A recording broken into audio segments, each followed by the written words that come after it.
आप सभी का बहुत बहुत स्वागत है मेरे इस YouTube चैनल में। भारत के इतिहास से संबंधित महत्वपूर्ण प्रश्नों पर चर्चा कर रहे हैं जो कि UGC net, JRF, set, TGT, PGT, UPSC, state PSC जैसे परीक्षाओं के लिए काफ़ी इंपॉर्टेंट हो सकता है।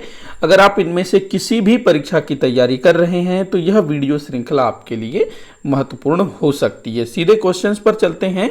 पहला प्रश्न मैंने लिया है कि कौन सी एक रचना संस्कृत के पंच महाकाव्यों में से नहीं है। तो ये क्वेश्चन जो है यूजीसी नेट सेट के दृष्टिकोण से काफी महत्वपूर्ण हो सकता है।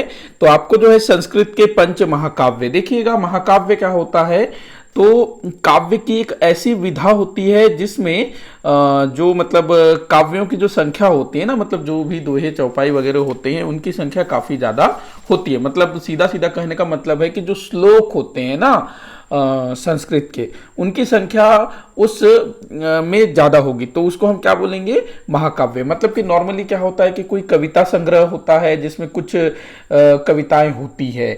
अगर कोई ऐसा कविता संग्रह हो, ऐसे श्लोकों का संग्रह हो जो कि बहुत बड़ा हो, उसमें बहुत सारे श्लोकों का संग्रह हो जो कि किसी एक टॉपिक पर, किसी एक कहानी पर लिखा गया हो। जैसे उदाहरण के तौर पर अगर हम महाभारत की बात करें तो महाभारत भी एक महाकाव्य है। महाभारत को जो है काव्य शैली में लिखा गया है और पूरे महाभारत में काव्य शैली के द्वारा जो है महाभारत का वर्णन किया गया और उसमें श्लोकों की संख्या बहुत ज्यादा है, इसी कारण वह क्या कहलाता है, महाकाव्य। ऐसा ही उदाहरण है रामायण भी। तो आपको बताना है कि संस्कृत के पंच महाकाव्य में से नहीं है। तो सबसे पहले आपको संस्कृत के पंच महाकाव्यों के विषय में जानकारी होना आवश्यक है। तो भाई देखो, संस्कृत के 5 महाकाव्य हैं।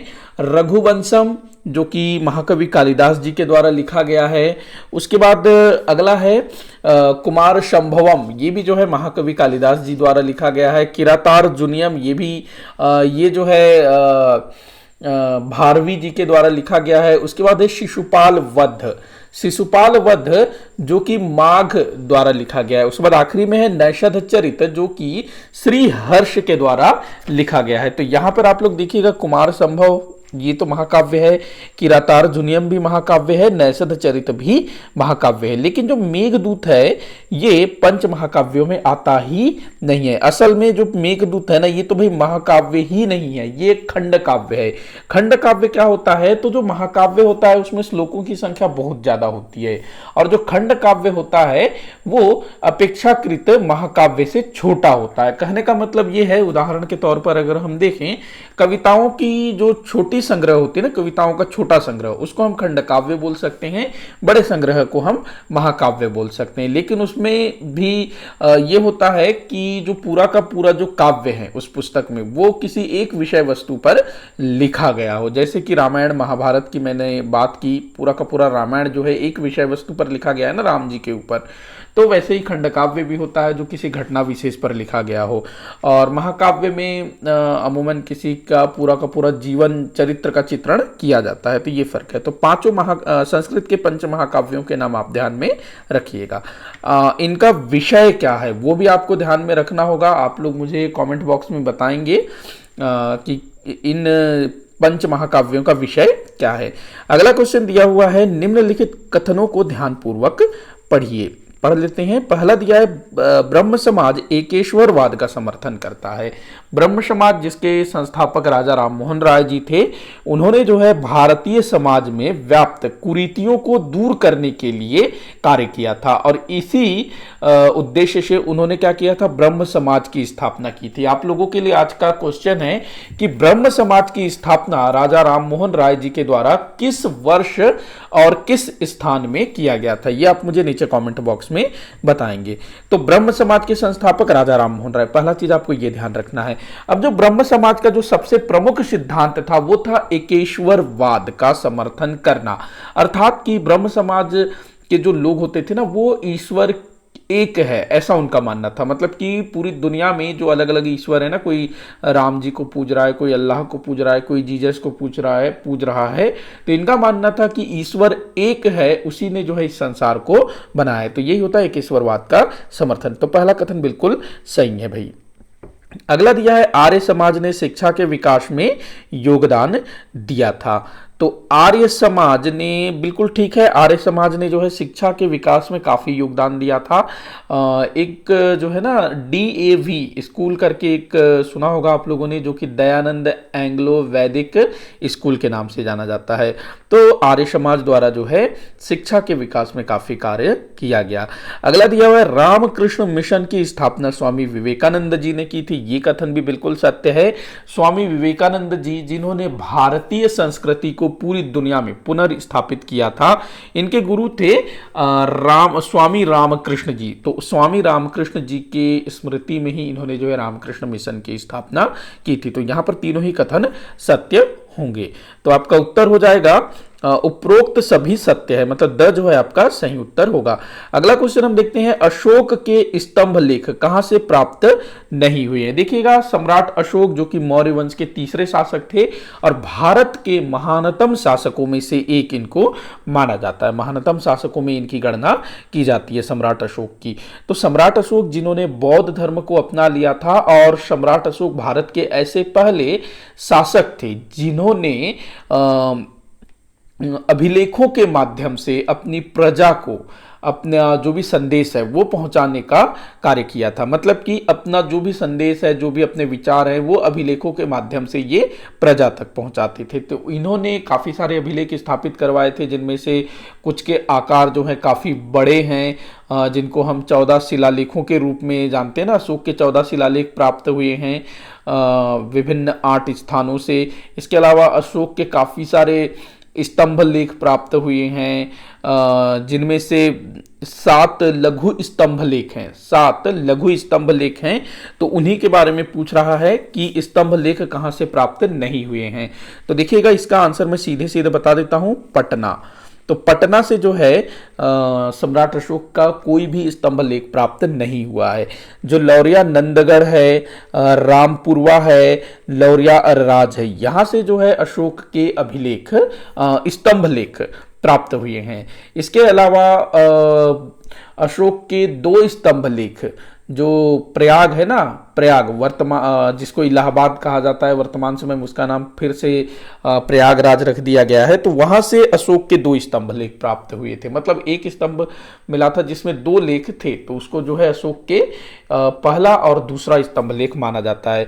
वैसे ये जो स्तंभ लेख है ना, जिसको अभी हम प्रयाग स्तंभ लेख के नाम से जाने जाते हैं, जिसमें अशोक के 2 लेख मिलते हैं, ये पहले कौशाम्बी में स्थापित थे, जिनको कि यहां ला करके बाद में स्थापित करवाया गया था। इसी स्तंभ लेख में आगे चल करके समुद्रगुप्त ने भी अपना लेख लिखवाया था। आगे चल करके इसी स्तंभ लेख में जहांगीर ने भी एक लेख लिखवाया था। तो ये चीज भी आप ध्यान में रखेंगे। तो इस तरह से 5 स्तंभ लेख हो गए। प्रयाग में 2 हैं, ध्यान रखना है। प्रयाग में 2, लौरिया नंदगढ़, लौरिया अरराज, रामपुरवा, तो ये 3 और वो 2, 5। इसके अलावा 2 और स्तंभ लेख हैं, जो कि एक मिला है टोपरा से और दूसरा मिला है मेरठ से। और इन दोनों स्तंभ लेखों को दिल्ली सल्तनत के सुल्तान फिरोज शाह तुगलक, जो कि तुगलक वंश का तीसरा सुल्तान था ना, तो फिरोज शाह तुगलक ने इन दोनों स्तंभ लेखों को मेरठ और टोपरा से निकलवा करके इसको जो है दिल्ली में स्थापित करवाया। दिल्ली में फिरोज शाह तुगलक था, उसने क्या किया था, फिरोज शाह कोटला नामक एक किले की स्थापना करवाई थी। तो उसी किले में, फिरोज शाह कोटला किले में ही इन दोनों स्तंभ लेखों को स्थापित करवाया था। तो ध्यान रखेंगे, इस तरह से ये 7 स्तंभ लेख अशोक के, और मैंने बताया कहां कहां से मिला है। अगला क्वेश्चन है, किसने गुरिल्ला युद्ध का प्रयोग नहीं किया था। बड़ा अच्छा क्वेश्चन है। तो यहां से देखिएगा, बाजीराव प्रथम इन्होंने किया था। मलिक अंबर ने भी जो है गुरिल्ला युद्ध का प्रयोग किया था। छत्रपति शिवाजी महाराज ने भी गुरिल्ला युद्ध का प्रयोग किया था। लेकिन जो टीपू सुल्तान थे, इन्होंने गुरिल्ला युद्ध का प्रयोग नहीं किया था। ये आमने सामने की लड़ाई लड़ते थे। टीपू सुल्तान जो कि मैसूर के सुल्तान थे। गुरिल्ला युद्ध होता क्या है, छुप करके वार करना। जो बाजीराव प्रथम थे, मलिक अंबर थे, छत्रपति शिवाजी महाराज थे, इनके अलावा एक और नाम आता है महाराणा प्रताप। तो ये ऐसे स्थान पर रह रहे थे और ऐसे स्थान पर इनका हमेशा शत्रु से सामना होता था जो पहाड़ी इलाका होता था, पहाड़ी जंगल वाला इलाका होता था। तो वैसे इलाकों में क्या होता है कि आमने सामने की लड़ाई लड़ पाना बड़ा मुश्किल होता है। तो ऐसे इलाके में ये क्या करते थे, शत्रु को, जो सकरी घाटियां होती है ना, सकरी घाटी, वैसे घाटियों में जो है शत्रु को घेर लेते थे और वहां पर जो है शत्रु पर अचानक से वार कर देते थे। और जब शत्रु संभलने लगता ना, मतलब जैसे ही अचानक वार किया गया शत्रु पर, तो शत्रु को संभलने का मौका नहीं मिलता था। तो इससे जो है शत्रु को काफी नुकसान होता था, दुश्मन को। और जब दुश्मन थोड़ा सा संभलने लगता तो ये लोग जो है वहां से भाग खड़े हो जाते थे, मतलब कि यहाँ पर दुश्मनों को काफी नुकसान होता था। और जो मुगल थे या फिर दूसरे, वैसे तो देखा जाए तो इनके जितने भी शत्रु थे मुगल थे। हाँ, बाजीराव प्रथम के टाइम पर कुछ थोड़े इधर उधर से भी हो गए थे, जैसे कि हैदराबाद का निजाम वगैरह हो गया, तो उससे भी इसको लड़ना पड़ा था। तो उस समय भी जो है इस युद्ध का काफी प्रयोग किया गया। बाकी टीपू सुल्तान आमने सामने की लड़ाई लड़ते थे। अगला क्वेश्चन दिया हुआ है, सैंधवकालीन किन पुरा स्थलों से अग्नि वेदिकाओं के साक्ष्य प्राप्त हुए? बहुत ही इंपॉर्टेंट क्वेश्चन है।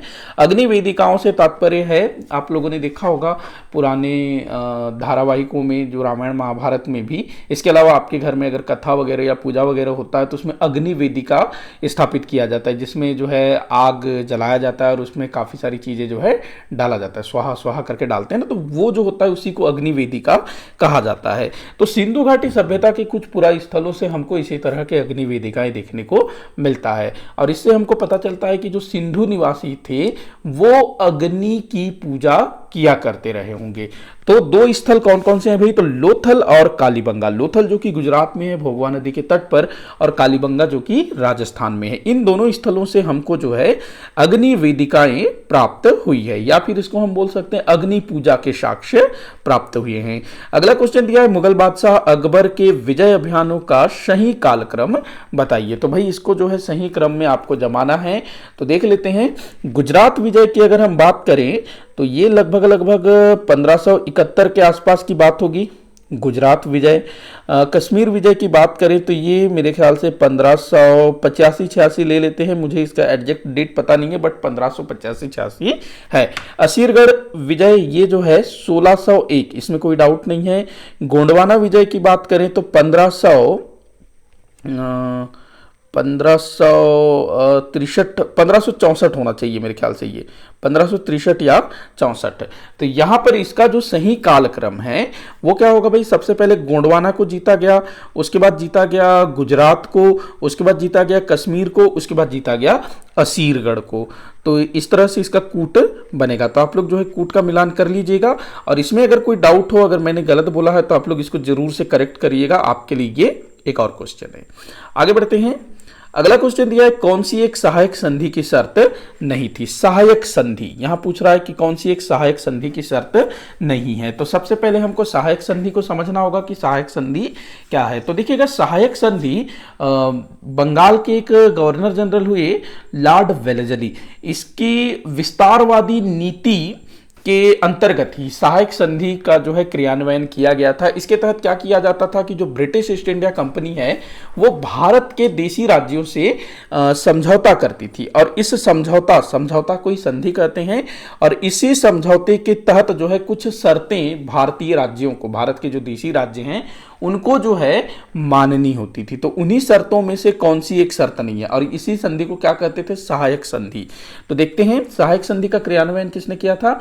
तो लॉर्ड वेलेस्ली। ध्यान रखना है, आप लोग मुझे कमेंट करके बताइएगा कि लॉर्ड वेलेस्ली का कार्यकाल कब से कब तक था, ये बताएंगे आप लोग। तो सबसे पहला शर्त दिया है कि संधि करने वाले राज्य ब्रिटिश सेना रखेंगे। बिल्कुल ठीक है भाई, जो भी राज्य ब्रिटिश ईस्ट इंडिया कंपनी के साथ सहायक संधि करेगा उसको अपने राज्य में एक ब्रिटिश सेना रखना होगा। अगला दिया है, संधि करने वाले राज्य को विदेश नीति ब्रिटिश नियंत्रित करेंगे। ये भी ठीक है, जो भी राज्य सहायक संधि करेगा ना उसकी विदेश नीति को ब्रिटिश अर्थात ब्रिटिश ईस्ट इंडिया कंपनी नियंत्रित करेगी। अगला दिया है, संधि करने वाले राज्य के आंतरिक मामलों पर ब्रिटिश दखल देंगे। तो ये गलत है, आंतरिक मामलों पर ब्रिटिश किसी भी प्रकार का दखल नहीं देंगी। ये शर्त के अनुसार होता था, लेकिन जो ब्रिटिश ईस्ट इंडिया कंपनी है वो हर प्रकार से दखल दिया करते थे। लेकिन जो संधि की शर्त होती थी ना उसमें ये शामिल नहीं होता था। ध्यान रखेंगे, उसमें यह होता था कि ब्रिटिश ईस्ट इंडिया कंपनी सहायक संधि करने वाले भारत के देशी राज्यों के आंतरिक मामलों में कोई भी दखल नहीं देंगे। ये जो है शर्त हुआ करता था, जिसका कि हमेशा उल्लंघन होता था। तो ये वाला जो है गलत होगा और यही आपका जो है उत्तर होगा। अगला वाला भी देख लेते हैं भाई, एक ब्रिटिश रेजिडेंट रखना होगा, ये भी सही है। तो यहां पर जो स जो है ना, ये शर्त नहीं थी, तो यही आपका उत्तर होगा। अगला क्वेश्चन दिया है, द्वितीय आंग्ल मराठा युद्ध का कारण कौन सी संधि बनी? द्वितीय आंग्ल मराठा युद्ध, देखो भारत में अंग्रेजों को अपने पांव जमाने के लिए या फिर संपूर्ण भारत पर अपना अधिकार करने के लिए भारत के अलग अलग राज्यों से युद्ध करना पड़ा। इन्हीं में से एक थे मराठा। मराठा जो है भारत की एक काफ़ी शक्तिशाली, बोलना चाहिए शक्तिशाली लोग थे मराठे, जो कि मुगलों के बाद लगभग संपूर्ण भारत पर अपना वर्चस्व कायम कर रहे थे। और अंग्रेजों को जो है इनसे लड़ना पड़ा भारत पर अपना अधिकार करने के लिए। और अंग्रेजों और मराठों के बीच 3 बार युद्ध हुआ, जिसको हम प्रथम आंग्ल मराठा युद्ध, प्रथम आंग्ल मराठा युद्ध, द्वितीय आंग्ल मराठा युद्ध और तृतीय आंग्ल मराठा युद्ध कहते हैं। तो जो द्वितीय आंग्ल मराठा युद्ध है, जो कि 1803 से लेकर के 1806 तक लड़ा गया था, इस युद्ध के लिए जो संधि जिम्मेदार थी वो संधि है बसीन की संधि। बसीन की संधि के कारण ही द्वितीय आंग्ल मराठा युद्ध शुरू हुआ। होता क्या है कि जो मराठा पेशवा है ना, बाजीराव द्वितीय, वो अंग्रेजों के साथ सहायक संधि कर लेता है। अभी जो पीछे हम लोगों ने देखा ना सहायक संधि, वही वाली संधि जो 1802 में बाजीराव द्वितीय अंग्रेजों के साथ कर लेता है। और इससे जो है अन्य मराठा सरदार, जो दूसरे मराठा सरदार थे ना, वो काफी क्रोधित हो जाते हैं और वो लोग जो है अंग्रेजों के खिलाफ मोर्चा खोल देते हैं, जिससे द्वितीय आंग्ल मराठा युद्ध की शुरुआत हो जाती है। अगर हम बात करें सालबाई की संधि की, तो प्रथम आंग्ल मराठा युद्ध सालबाई की संधि से समाप्त हुआ। मद्रास की संधि की बात करें तो ये आंग्ल मैसूर युद्ध से संबंधित है। अमृतसर की संधि की बात करें तो ये जो है आंग्ल सिख युद्ध से संबंधित है। आगे बढ़ते हैं, अगला क्वेश्चन देखते हैं, निम्नलिखित कथन वैदिक संस्कृति की मूल व्यवस्था से संबंधित है। तो वैदिक संस्कृति की मूल व्यवस्था, देखो वैदिक संस्कृति की शुरुआत होती है लगभग 1500 ईसा पूर्व के आसपास। तो शुरुआत में जो इसकी मूल व्यवस्था थी ना, उससे संबंधित है या नहीं है, यह आपको बताना है। तो देखते हैं, पहला दिया इसने सामाजिक धार्मिक संस्कारों को स्थापित किया। बिल्कुल सही है भाई, जो वैदिक संस्कृति है उसकी मूल व्यवस्था के अंतर्गत ही हमारे भारत की सामाजिक धार्मिक संस्कारों को स्थापित किया। बिल्कुल ठीक है। अगला दिया है, इसने वसुधैव कुटुंबकम की भावना निहित है। ये भी बिल्कुल सही है, सारा दुनिया जो है एक कुटुंब के समान होना चाहिए। अगला दिया, इसने कठोर सामाजिक व्यवस्था को प्रोत्साहित किया। तो यहां पर ये वाला जो तीसरा वाला है ये गलत हो जाएगा। देखो क्या बोल रहा है, मूल व्यवस्था की बात कर रहा है ना, वैदिक संस्कृति की मूल व्यवस्था। तो वैदिक संस्कृति की मूल व्यवस्था में कठोर सामाजिक व्यवस्था का कोई भी स्थान नहीं था। शुरू में जो है, जो सामाजिक व्यवस्था की अगर हम बात करें, चाहे इसमें हम वर्ण व्यवस्था को ही ले लें, क्योंकि देखो शुरू में तो वर्ण जैसा कोई चीज था नहीं। व्यक्ति का जो जाति है वो जन्म के आधार पर न होकर के कर्म के आधार पर होता था। वो तो आगे फ्यूचर में आगे चल करके जो जाति है वो जन्म पर आधारित हो गया, लेकिन शुरू में जो है जाति कर्म प्रधान हुआ करता था। इसके अलावा अगर हम बात करें महिलाओं की स्थिति की, तो जो वैदिक संस्कृति की मूल व्यवस्था है, मतलब शुरुआत में जो है महिलाओं की स्थिति काफ़ी अच्छी थी। इसके अलावा जितनी भी कुप्रथाएं आगे चल करके वैदिक संस्कृति में स्थापित हुई, वे सभी वैदिक सभ्यता के मूल व्यवस्था में कहीं भी देखने को नहीं मिलता है। तो तीसरा वाला जो है इसमें शामिल नहीं है। तो यहां पर आपका जो उत्तर हो जाएगा पहला और दूसरा जो है मूल व्यवस्था से है। तो ब आपका उत्तर होगा केवल 1 और 2। अगला दिया है, भारत में स्वाधीनता आंदोलन के इतिहास में निम्नलिखित घटनाएं किस क्रम में हुई? तो स्वाधीनता आंदोलन के समय में हुई घटनाओं का जिक्र कर रहा है। तो पहला दिया है पूर्ण स्वराज। पूर्ण स्वराज भाई 1930, 31 दिसंबर 1930 को जो है पूर्ण स्वराज का प्रस्ताव पारित किया जाता है। और ये कहाँ हुआ था? लाहौर में हुआ था ये अधिवेशन, 1930 का कांग्रेस अधिवेशन, जिसकी अध्यक्षता पंडित जवाहरलाल नेहरू जी ने की थी। तो यहाँ पर जो है वो रावी नदी के तट पर ध्वजारोहण भी करते हैं। दांडी यात्रा की बात करें तो भाई दांडी यात्रा ये जो है मार्च अप्रैल में हुआ था ना, मार्च अप्रैल 30 में हुआ था। अच्छा, यहाँ पर एक छोटा सा मेरे से मिस्टेक हो गया, माफी चाहूंगा, ये 1929 कर देंगे, 31 दिसंबर 1929। उसके बाद दांडी यात्रा की बात करें तो मार्च अप्रैल 1930, मार्च अप्रैल 1930। चौरी चौरा कांड की बात करें तो ये फरवरी 1922, 5 फरवरी 1922 को हुआ था। असहयोग आंदोलन चल रहा होता है और एक भीड़ जो है वो एक पुलिस थाने में आग लगा देती है। अगला दिया क्रिप्स मिशन प्रस्ताव, ये आया था भैया 1942 में। तो इस तरह से आप लोग जो है कूट का मिलान कर लीजिए। सबसे पहले क्या आएगा, चौरी चौरा कांड, उसके बाद पूर्ण स्वराज का प्रस्ताव, उसके बाद दांडी यात्रा, फिर आखिरी में क्रिप्स मिशन प्रस्ताव। तो इस तरह से आप लोग कूट का मिलान कर लेंगे। तो भाई इसी के साथ आज का ये वीडियो यहीं पर समाप्त होता है। आप लोग मुझे कमेंट करके बताइएगा कि आपसे कितने क्वेश्चन सॉल्व हुए। किसी भी क्वेश्चन में कोई भी डाउट हो तो आप मुझे जरूर बताइएगा ताकि मैं उसको सॉल्व कर सकूं। वीडियो को जितना हो सके उतना आप शेयर करिएगा, लाइक करिएगा, चैनल को सब्सक्राइब करिएगा। वीडियो को आखिर तक देखने के लिए बहुत बहुत धन्यवाद।